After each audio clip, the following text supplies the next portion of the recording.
विश्वानि देव सवितर्दुरितानि परशुव यद भद्रम तन्न शुभ। ओम अर्थात ही सकल जगत की उत्पत्ति करता, समग्र ऐश्वर्य युक्त, शुद्ध स्वरूप, सब सुखों के दाता परमेश्वर, आप कृपा करके हमारी संपूर्ण दुर्गुण दुर्व्यसना दुखों को दूर कर दीजिए और जो कल्याणकारक गुणकर्म स्वभाव और पदार्थ है वह सब हमको प्राप्त कीजिए। ऐसी कृपा मुझ पर कीजिए। ओम। सभी को नमस्ते जी। आज हम मन के संबंध में कुछ बातें कहेंगे।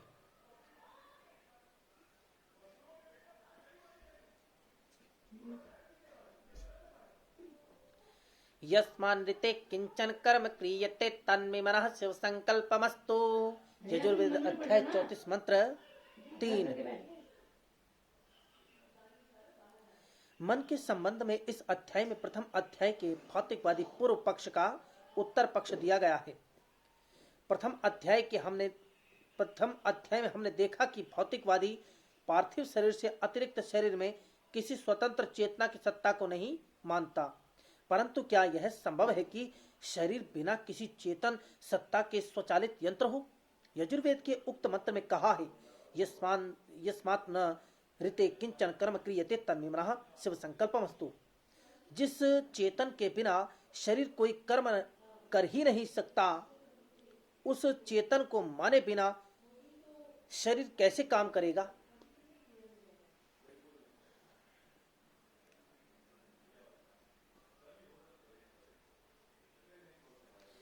यह कहना कि मानव शरीर तथा विश्व में चेतन कोई छाप नहीं, ये सब निरुद्देश्य अपने आप चल रहा है, यंत्र की तरह चल रहे हैं।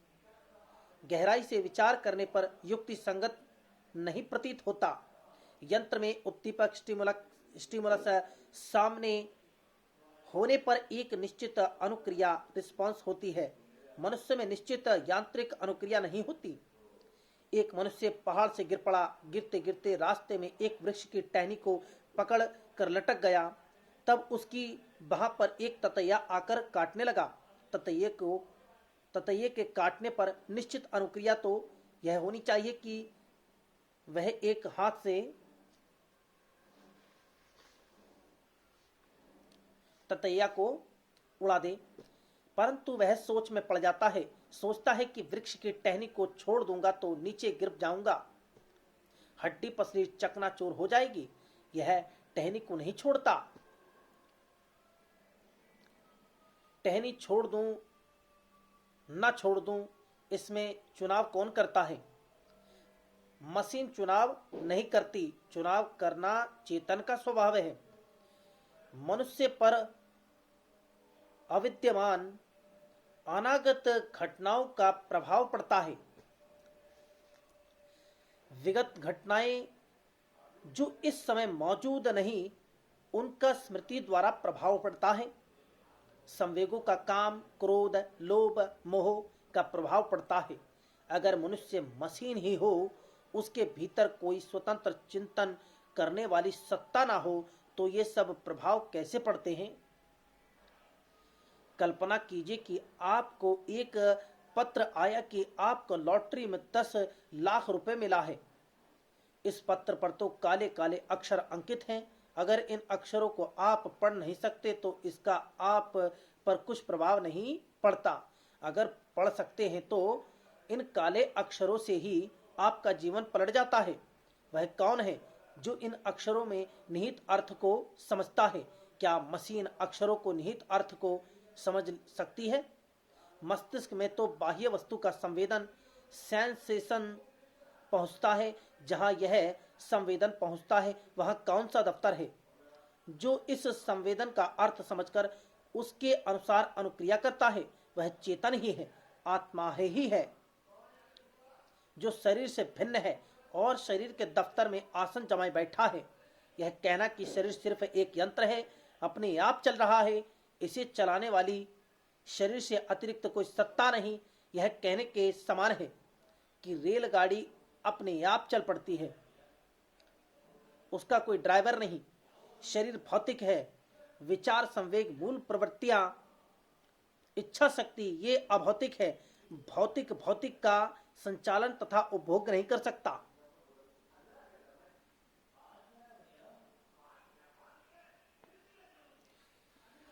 अभौतिक ही भौतिक का संचालन तथा उपभोग कर सकता है। यह अध्यात्मवादी विचारधारा है।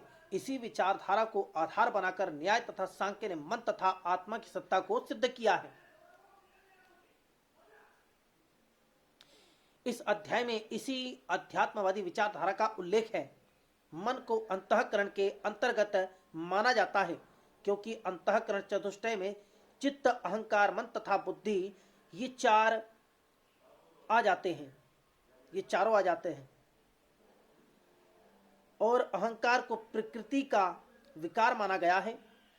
इसलिए हमने मन को भी सांख्य मतानुसार प्रकृति का विकार भौतिक लिख दिया है, परंतु यह हमारा मत नहीं है।